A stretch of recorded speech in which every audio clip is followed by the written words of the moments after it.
Emily Hartman was the first.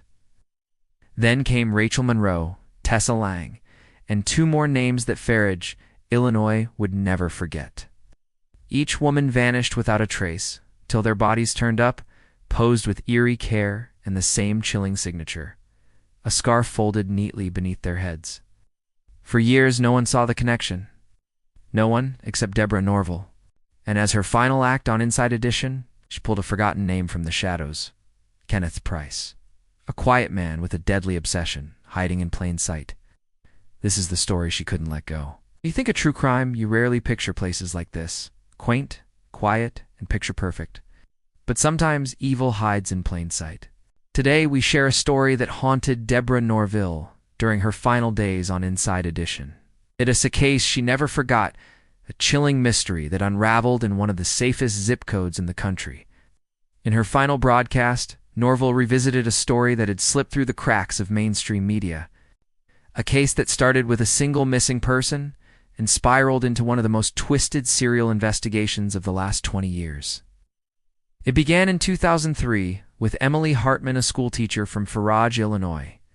One Monday morning, she didn't show up for work.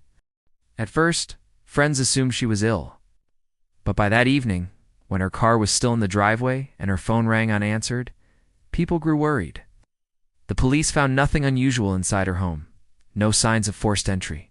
No struggle. Just a pot of coffee gone cold and a television still on. 2 weeks later, her body was discovered in the woods, miles away from town. There were no fingerprints. No DNA. Just a perfectly folded scarf tucked beneath her head like a pillow. Farage wasn't ready for this. They'd gone decades without a major crime, but things only got worse. Over the next 3 years, 4 more women vanished. Different ages, backgrounds, lifestyles, always the same details. No forced entry, no immediate trace, and that same scarf under their heads.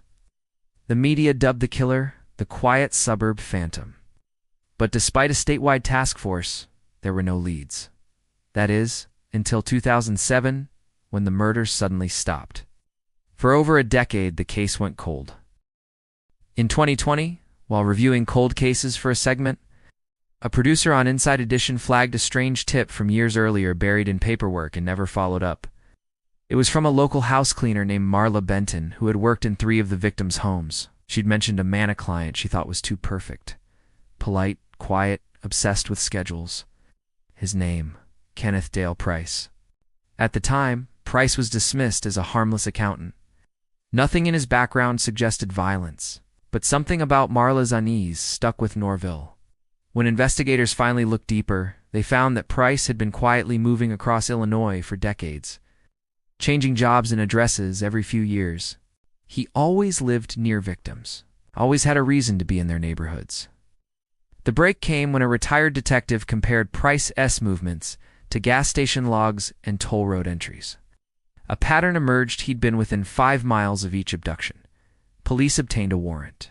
What they found in his home was beyond chilling. Hidden behind a false wall in his basement was a room perfectly preserved. Inside were personal items from each victim.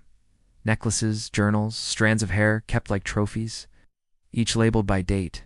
Even more disturbing were the photos. Each victim staged peacefully like they were just sleeping, the scarf folded under their heads. Kenneth Price was arrested that night. In court, Price remained calm. He never confessed, never explained. He simply smiled when the jury read the verdict, guilty on all counts. To this day, no one knows why he chose his victims, or why he stopped in 2007.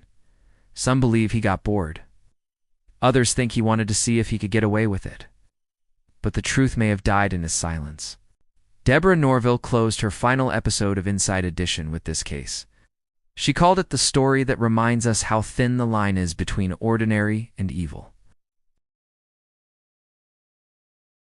Because in Farage, Illinois, wore a sweater vest, smiled at neighbors, and waved at children. He blended in until the camera caught his shadow. In the end, justice came. But it took nearly 2 decades and the instincts of a seasoned journalist to bring the truth to light. Because sometimes, it's not the loudest scream that holds the clue. It's the silence that follows.